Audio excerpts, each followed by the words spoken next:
to indulge in sushi buffets or treat themselves to a lobster dinner should beware, they could be at a higher risk of exposure to toxic forever chemicals.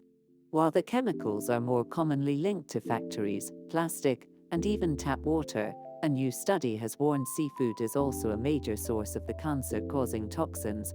Dartmouth College researchers tested several types of seafood bought from various sites in New Hampshire for 26 types of PFAS.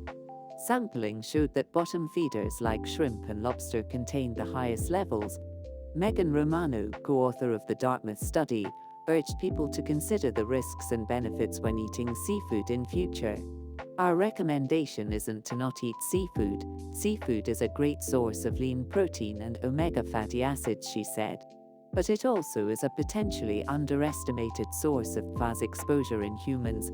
Understanding this risk-benefit trade-off for seafood consumption is important for people making decisions about diet, especially for vulnerable populations, such as pregnant women and children.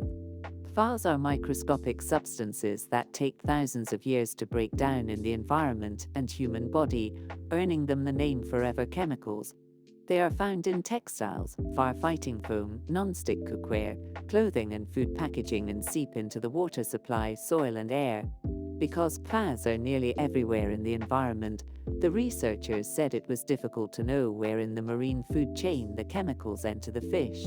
There is no level of safe exposure to the chemicals, and a growing body of research links them to hundreds of cancers, infertility issues, fetal abnormalities, and a host of other health conditions, including autism.